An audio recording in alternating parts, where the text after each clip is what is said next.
or requests for our topic for tonight are weaponizing recovery and acceptance around recovery.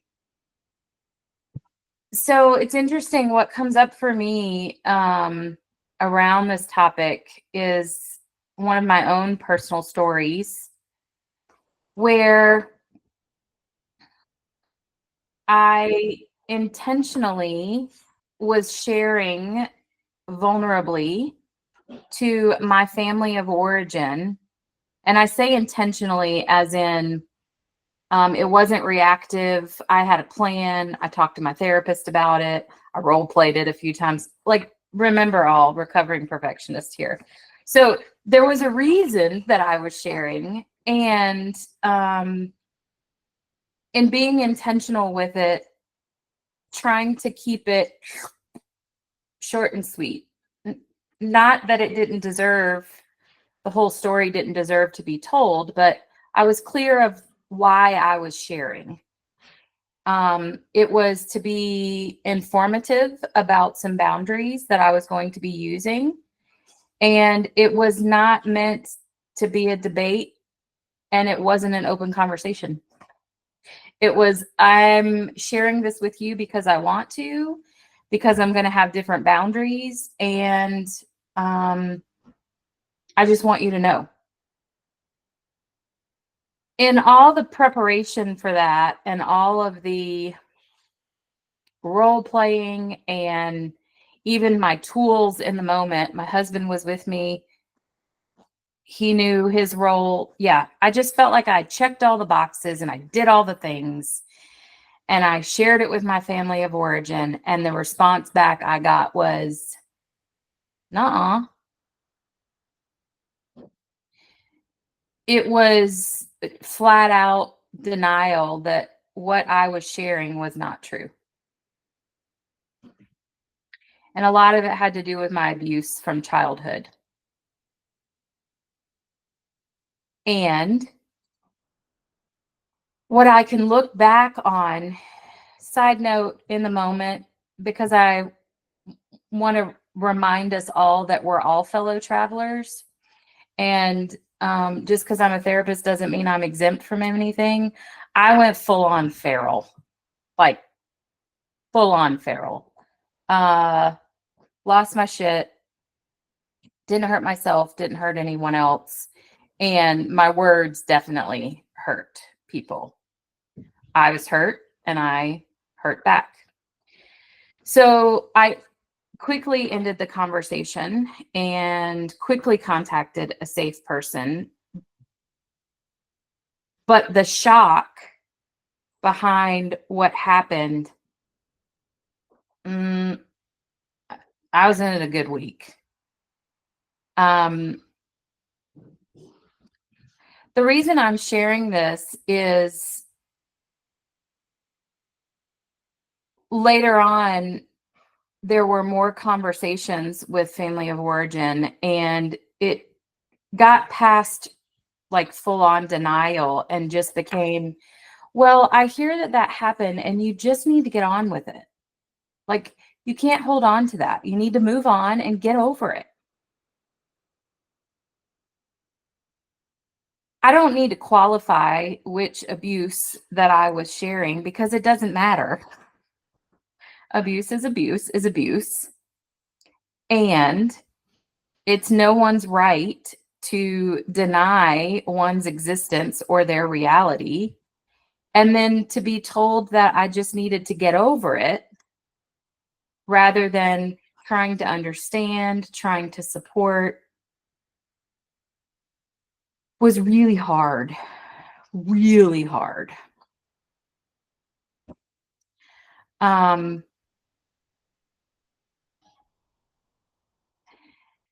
I've shared before that at times my family of origin, for whatever is coming up for them, it's not because I'm doing something wrong.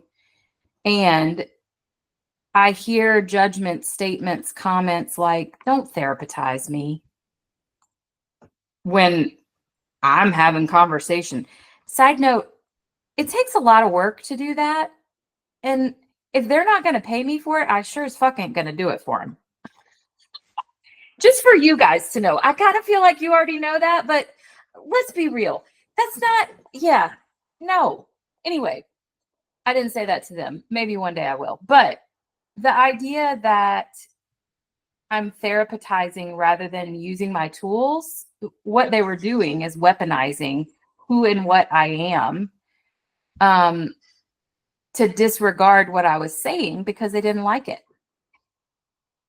They didn't like my boundaries. They didn't like that, because of history of abuse, they're not allowed to hold my child. And I don't care. I don't care if you don't like it. It was something that, because there wasn't enough emotional availability to share more, I couldn't offer that. I had spent probably 6 months in my own therapy trying to figure out even how to say this out loud to someone other than my husband,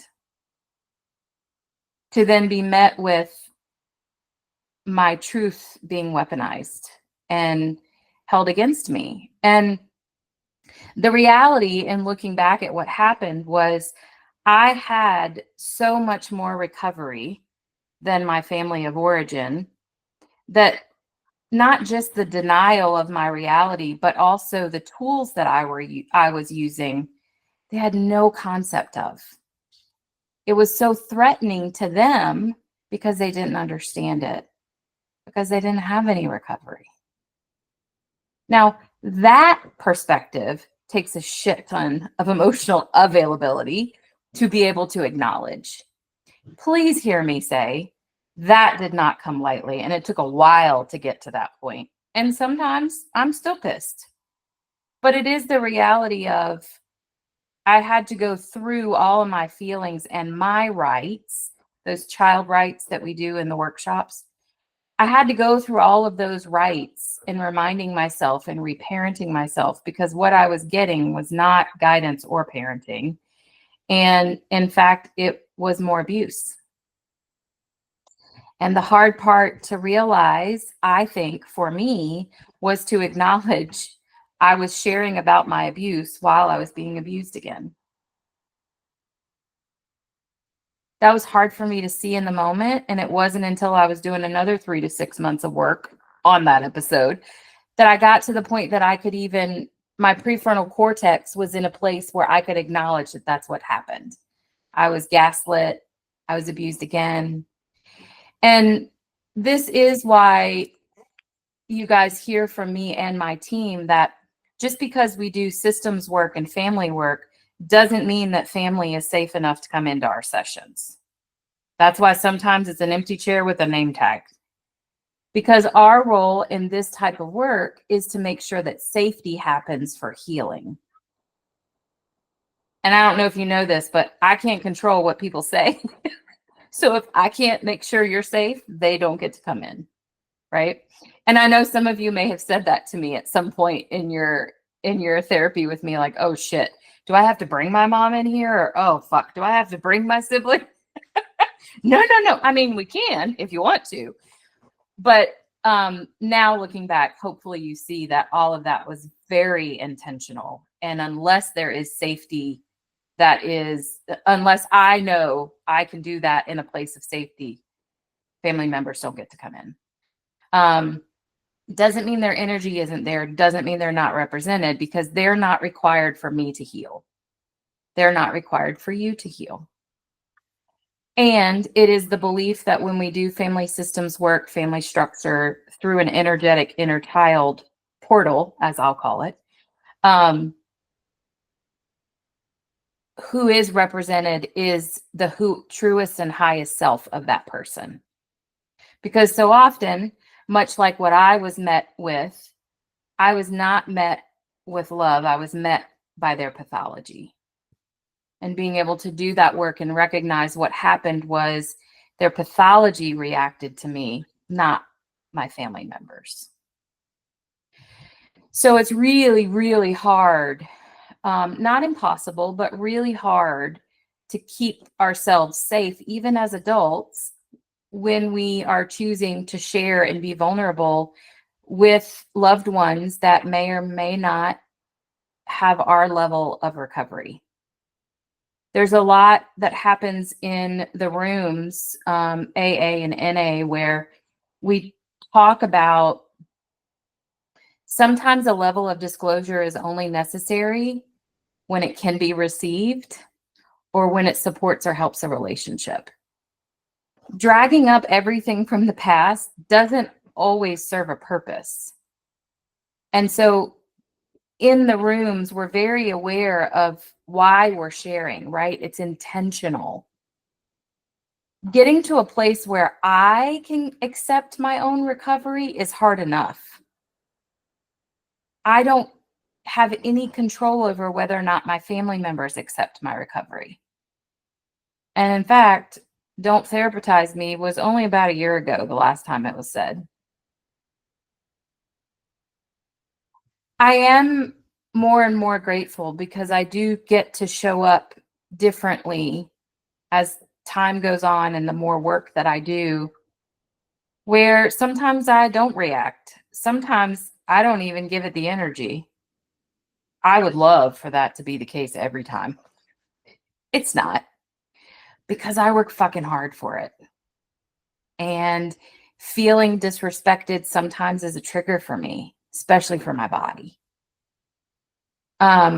So getting to a place of acceptance, getting to a place of vulnerability, getting to a place where people that I expend, thank you, people that I expend my energy on, it's reciprocated, there's safety there, is more and more intentional for me. And it doesn't mean that I don't share. It just means that there is a different level of disclosure depending on who I'm sharing with. And unfortunately, sometimes I also have, I don't know if you can see her. She just went between the two dog beds over here. She's being my mascot right now. Sometimes it's also, I don't like to use the word expectations, but sometimes I'm hopeful, but I'm also realistic in that what I want or need back may not be what happens. There's a lot of grief associated with that.